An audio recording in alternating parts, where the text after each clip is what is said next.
The truth comes out. David sat on the edge of the bathroom sink, scrolling through his phone when he saw the message in the group chat. His best friend Marcus had tagged him with a photo from last night and a comment that made his stomach drop immediately. The picture showed Sarah in a red dress, surrounded by strangers at what looked like an upscale downtown venue David had never seen before, with her makeup smudged and her eyes glossy from drinking. He texted Sarah immediately, asking where she had been last night. She had told him she was at Jennifer's place, having a quiet girls' night in, watching movies and doing face masks. But here she was in this photo at a place he did not recognize with people he had never met.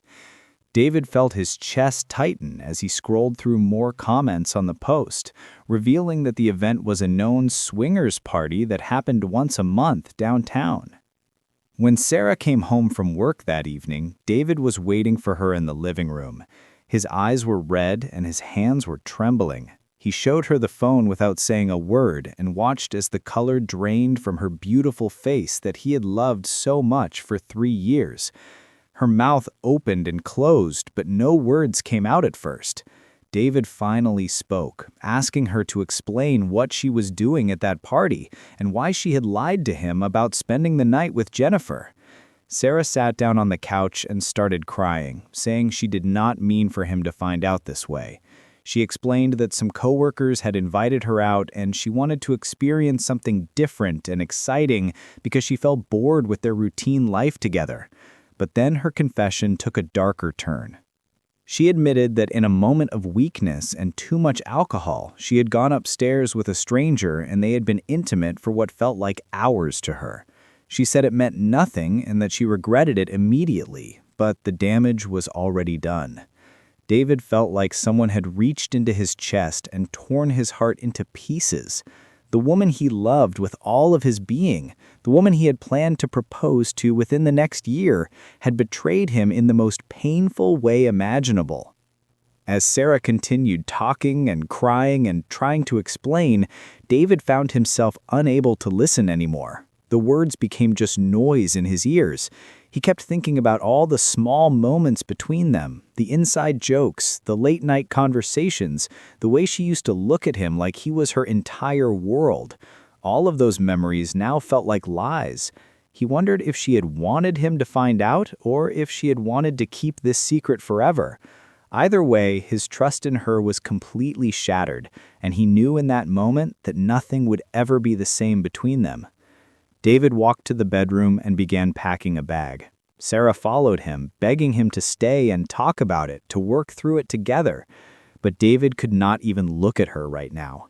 The betrayal ran too deep, and his heart was breaking into smaller pieces with every breath he took. He needed to leave, needed to get away from this apartment that suddenly felt like a cage that was suffocating him with memories of what they used to be. Reflection and regret. 3 weeks had passed since David moved into a small studio apartment across town, and he found himself lying on the bed, staring at the ceiling, unable to sleep for the 100th night in a row. His phone kept buzzing with messages from Sarah, apologizing, crying, and begging for another chance, but he could not bring himself to respond to any of them. The silence between them felt like it was getting louder each day. As David lay there, he could not help but think back to all the moments he had ignored or brushed aside. The way Sarah had become distant over the past 6 months, staying late at work more often, texting on her phone with a secretive smile. The way she had suddenly wanted to try new things, go to new places, meet new people. He had attributed it to her just growing up and finding herself, but deep down he had always known something was wrong. He just did not want to see it. There was the time 3 months ago when she wanted to go to that nightclub downtown alone with her coworkers, and she'd become strangely angry when he suggested tagging along. She had never been like that before.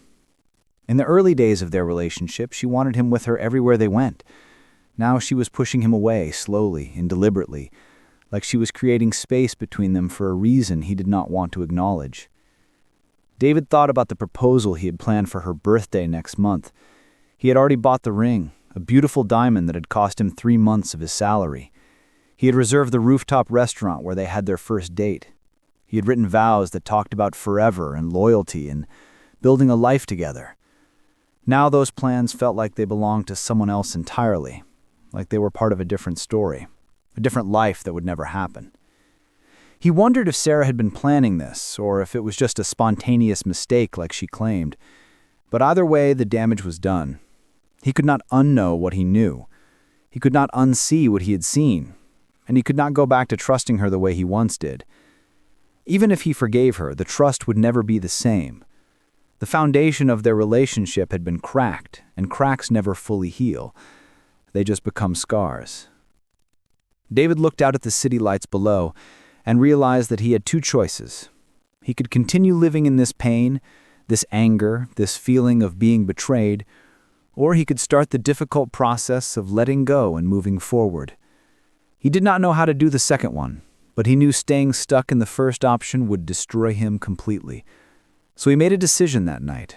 He would begin to heal, not for Sarah, but for himself. The weight of goodbye. Sarah wanted to meet him in person to talk, and after weeks of avoiding her, David finally agreed. He chose neutral ground, a coffee shop downtown where their first date had taken place years ago.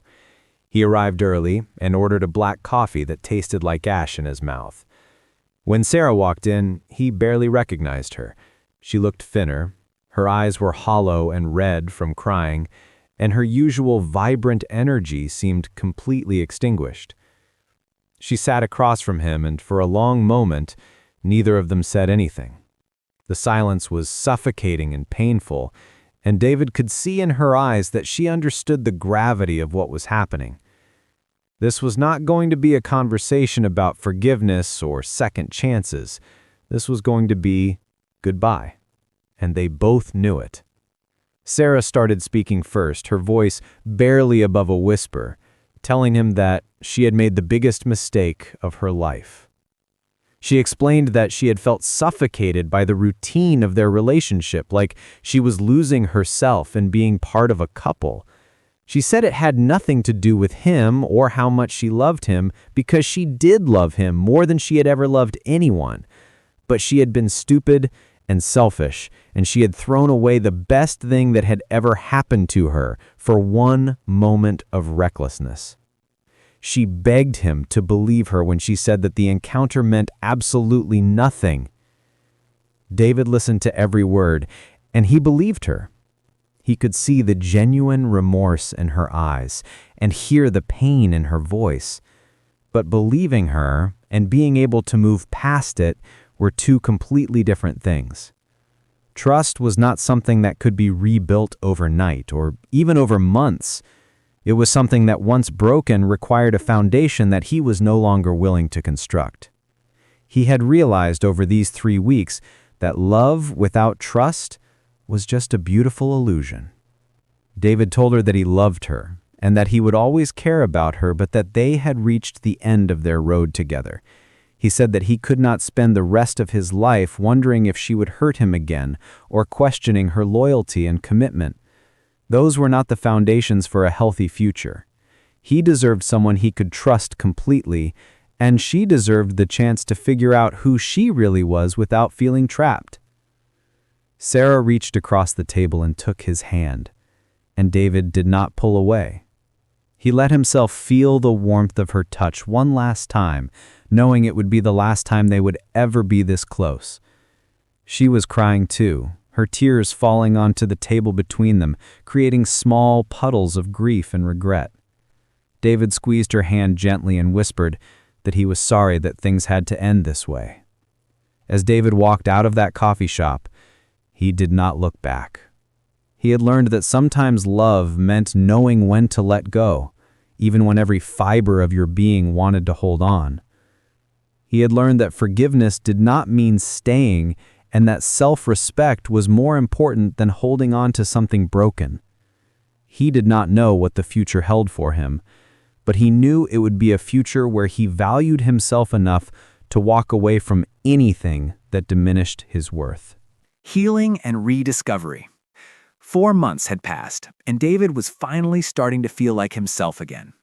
The apartment that once felt empty and lonely now felt like a sanctuary where he could heal in peace.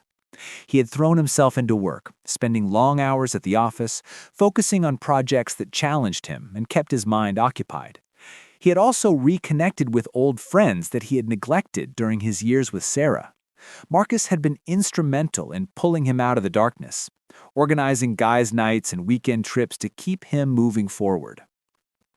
One Saturday morning, David woke up without the heavy weight on his chest that had been there for so long. He realized that he had gone an entire day without thinking about Sarah, and instead of feeling guilty about it, he felt relieved. He understood now that healing was not about forgetting, it was about moving forward and allowing yourself to experience joy again. He went for a run, something he had not done in years, and as he ran through the park with the morning sun on his face, he felt something shifting inside him. That afternoon, David attended a gallery opening downtown where his friend Jennifer was showing her photography work. And to his surprise, he found himself genuinely interested in the art and the people around him.